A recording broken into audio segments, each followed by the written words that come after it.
À la base, on a fait un fan film sur Star Wars The Old Republic, qui est un jeu en ligne sorti il y a plus ou moins un an. Et 2 mois après, il y a Diablo 3 qui est sorti. Et moi, je me rappelle, il y a une dizaine d'années, j'étais vraiment méga fan de Diablo 2. Et donc, au moment où il est sorti, on s'est dit avec mon équipe, punaise, pourquoi on n'en profiterait pas pour faire le fan film ?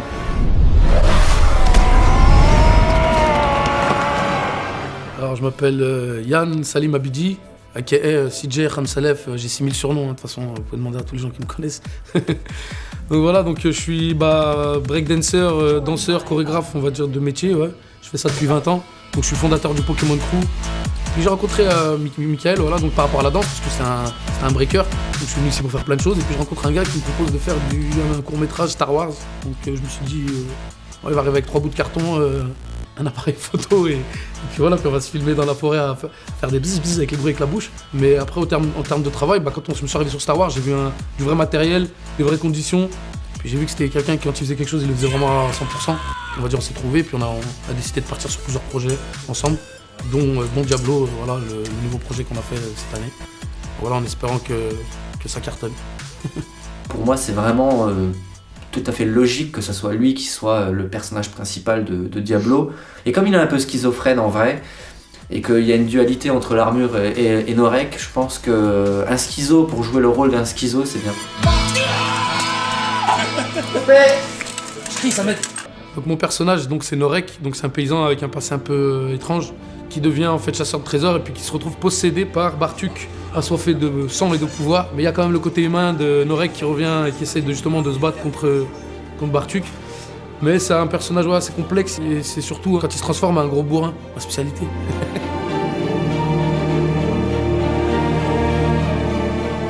On a la chance d'avoir un forgeron qui fait des armures bien réelles.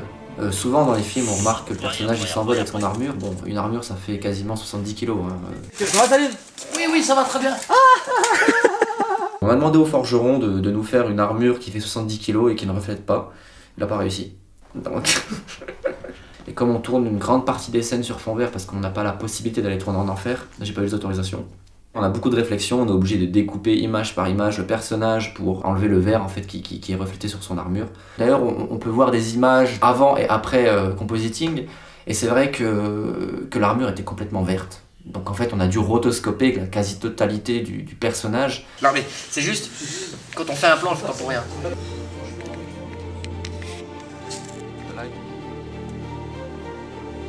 You had to, of course you will cut better, but... Voilà. Concernant la partie effets spéciaux, on est 3 à gérer chaque département des VFX. Donc pour moi, le plus important, c'est quand même Amaury. Amaury qui a en charge la partie 3D. Il fait vraiment tout, modeling, rigging, texturing, animation, lighting. Donc c'est vraiment un couteau suisse de la 3D, d'ailleurs je le remercie.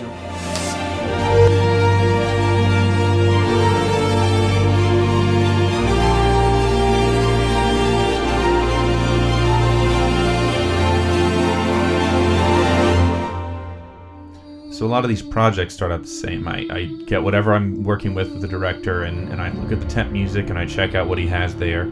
And in this case, he was temped with Diablo 3 score, and I was able to go through it and listen to a bunch of that and really draw from that and this awesome world of music they already had, and just try and write something that the director and I felt really fit into that world and really gave it this epic feeling that we really wanted to have for this teaser. I hope you enjoyed it.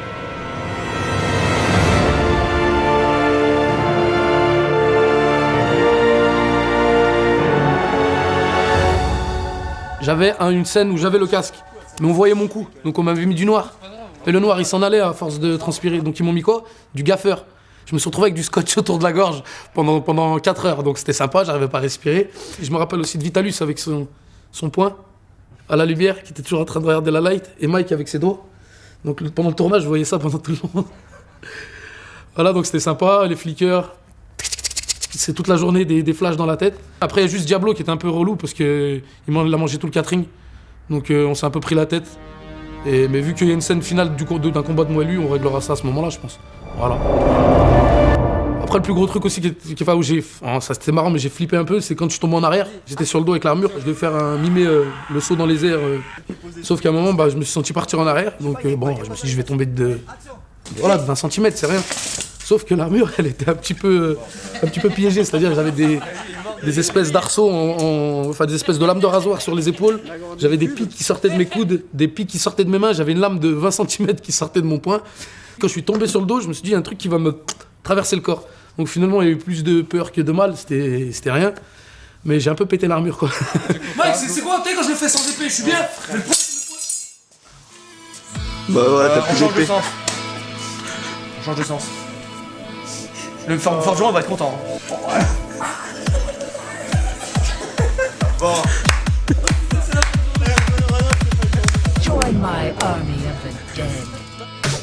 Mon métier consiste à faire tout ce qui est armure, donc armure différente, c'est-à-dire tout ce qui est armure en métaux, tout ce qui est armure en cuir, aluminium et côte de maille. Par exemple, on donne un croquis d'une arme, donc je peux la fabriquer réellement, une vraie arme, et je peux la fabriquer aussi en résine ou autre matériau, quoi. On va prendre une plaque de fer assez épaisse, donc en 6-7 mm, la découper au chalumeau. Après, il faut la forger, donc il faut la mettre à la forge, la faire chauffer, la battre un peu pour étaler un peu le fer, pour faire des formes dessus, et la tremper. Donc après, on la ponce. Et après, aiguiser. Si on a la tôle, tout ce qu'il faut, déjà préparé, 4-5 heures, c'est fait. Alors, il faut forger une journée complète. Après, s'il faut faire des trous, un mélange d'alliage entre cuivre, fer, pour donner du style à l'arme, après, c'est un peu plus long. Par exemple, pour le film Diablo, on est parti sur une armure gothique au départ. On a vu pour lui mettre un armement fixe sur l'armure, mais qui servait à quelque chose en fait, pas pour décoration, quoi. Comment t'en es venu à travailler avec Michael ? Je l'ai connu sur un autre tournage qu'il avait fait. Puis à l'époque, il voulait du matériel, donc on lui avait fourni du matériel. Ça, c'est une coulevrine, on appelle ça, c'est l'ancêtre du fusil. Donc c'était poudre noire. Je te recule un petit peu, hein, ouais. Parce que plus c'est assez, plus ça pète. Ah ouais, là je savais pas.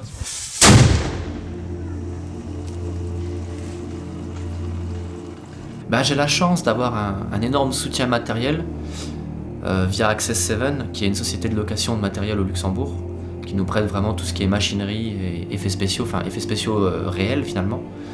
Aussi Starlight Production, qui est une production mais aussi une société de location de Sarreguemines, qui me prête de la lumière et de temps en temps aussi de la machinerie quand j'en ai besoin sur des tournages. Et aussi Looping Video Prod qui m'a prêté son matériel vidéo, donc sa caméra. Malheureusement, même si on a un soutien matériel, c'est vrai que si on n'a pas de soutien financier, c'est compliqué. Parce qu'il y a plein de choses qu'on est obligé de payer finalement, du genre des locations de studio ou des locations de matériel en plus. Donc financièrement, j'ai pas de soutien. C'est vrai que je produis tout moi-même. Ça me force, je dirais, à mieux me préparer pour éviter des dépenses superflues. Donc voilà, c'est vrai qu'en France, c'est difficile avec ce genre de projet d'avoir de l'argent. Parce qu'ils sont assez hermétiques à tout ce qui est action, heroic fantasy, science-fiction, horreur. Donc du coup, je suis coincé par rapport à ça parce que c'est ce que j'adore faire. Mais c'est pas parce qu'on met des bâtons dans les roues que je vais m'arrêter. Moi, je fais ce que j'aime, donc voilà.